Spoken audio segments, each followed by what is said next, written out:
This is Eagle Owl, and today I'll be talking about Jalen Hurts. Yes, the media is trying to destroy his credibility. Also, Milton Williams putting in that work, and Jalen Carter agrees. And lastly, we got to talk about my guy, Kenneth Gainwell. What role will he play? But let's get straight into it. All right, so let's talk about Jalen Hurts, man. Jalen Hurts, it was such a weird day for him yesterday. It went like from down to up.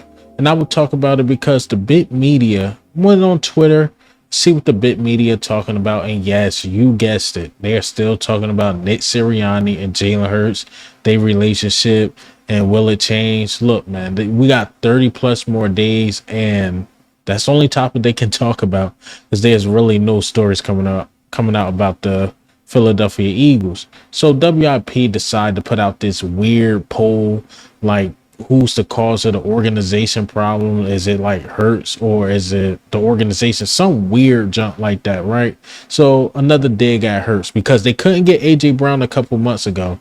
Now Carson Wentz take, but let me go over the tweet. So this is what Howard Eskin had to say.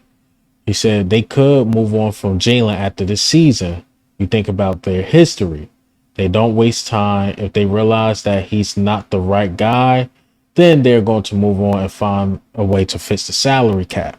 Now, that's how we're asking, doubling down. Like, look, basically what he was saying about the Carson Wentz thing is that if Jalen Hurts don't have this magnificent season, the Eagles are going to move on. Basically, if he don't get it like a playoff win or whatever. My thing is that you never know how the tables fall, how injuries happen, or this or that happens. What if Kellen Moore is not as good as we thought?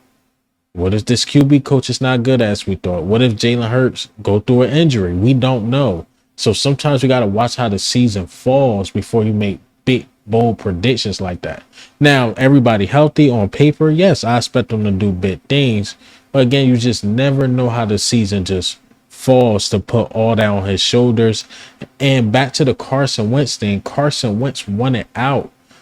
The Eagles wanted to run it back again, but Carson Wentz just simply couldn't do it. He was in his feelings that the Eagles drafted Jalen Hurts.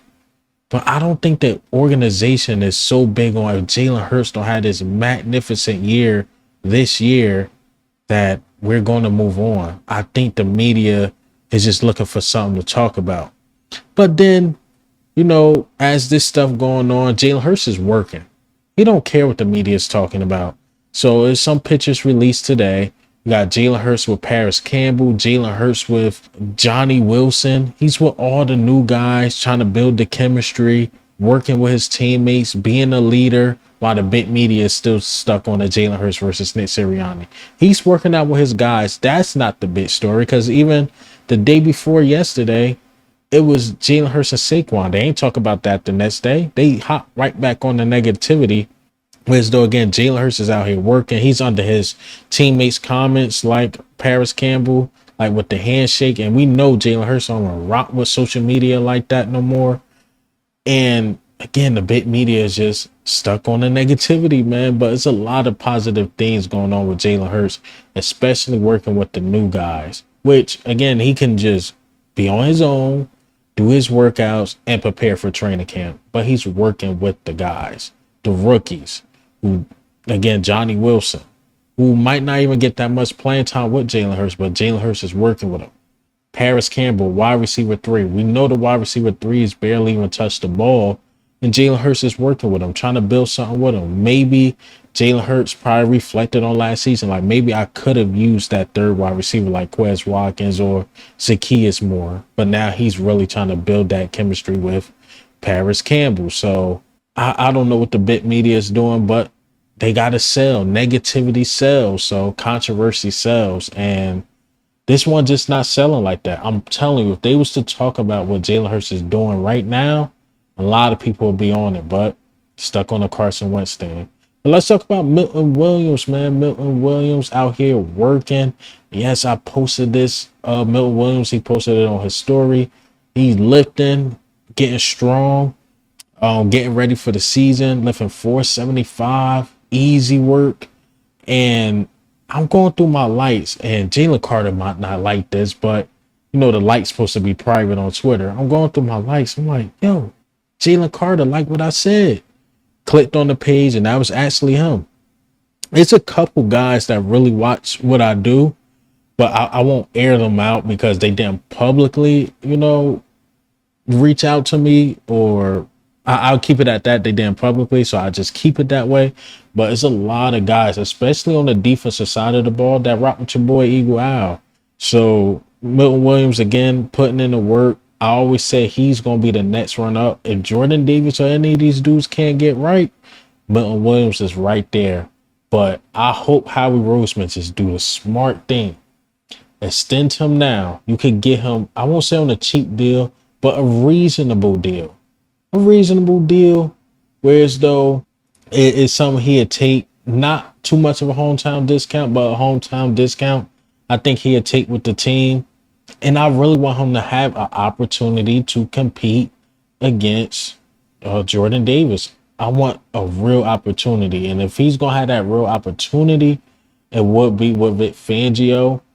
Even though I got to keep it real, Jordan Davis might got the upper hand because if we run in a 3-4, Jordan Davis is in his bag, plugging in holes, pause, and he's stopping the run, doing his thing. All I'm worried about Jordan Davis is, can he last a full season? A lot of people have been telling me Milton Williams haven't been consistent. It's hard for me to judge it because he always in and out of the game. So it's hard for me to say, like, yeah, in this play he was this, and then this play he wasn't. But if he's in and out, you gotta let him go. Let him go and see what he got. And I think Milton Williams, is a guy to watch. And again, he's a guy to watch. And Jalen Carter agrees with Eagle Owl. He's a guy to watch. All right. And let's talk about Kenneth Gainwell. Kenneth Gainwell. So I seen this Twitter page put up something like Kenneth Gainwell been playing with some really good running backs, and it seemed like each year they're getting better. He played with Miles Sanders. Then, like 2 years later, he's playing with DeAndre Swift. And now a year later, he's playing with Saquon Barkley.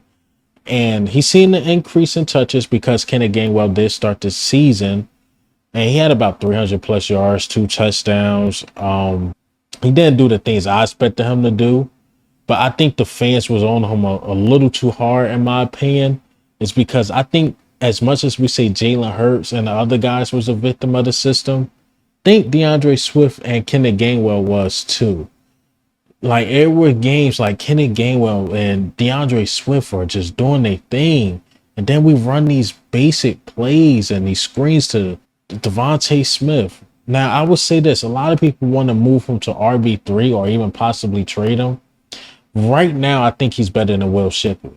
I'm sorry, y'all, but right now he's better than Will Shipley. And shout out to Will Shipley. He's been putting in the work with Saquon Barkley. That is just a little sidebar. But back to Kenneth Gainwell, I think he's better. I think Kenneth Gainwell's still explosive. I think he show up in big moments because he was about to have one of those games against the Tampa Bay Buccaneers.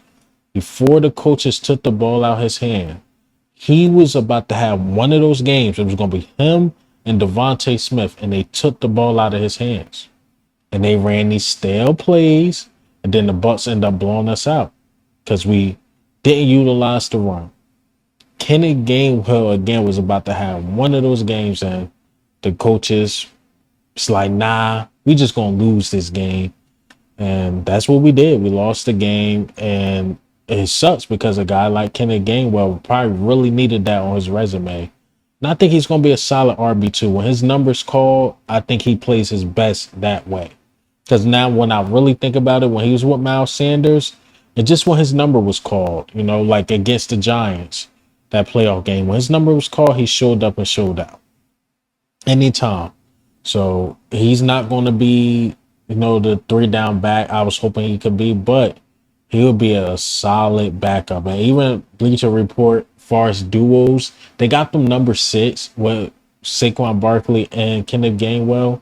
I think Kenneth Gainwell, I think he's going to be fun to watch. I think he's going to be fun to watch, and I think he's going to get the fans back on his side. Unfortunately, we know how Eagles fans are. Once you in that down slope, they get on you hard, and it's hard to come out. But I think Kenneth Gainwell will definitely prove a lot of people wrong going into the season. He will make the most of his opportunities. But hey, man, what do you think? How do you feel about the news today? Jalen Hurts, or is the media trying to destroy him? I say yes. Milton Williams, look, putting in that work, and Kenneth Gainwell. What do you think about him? But this is Eagle Al, man. I'm up.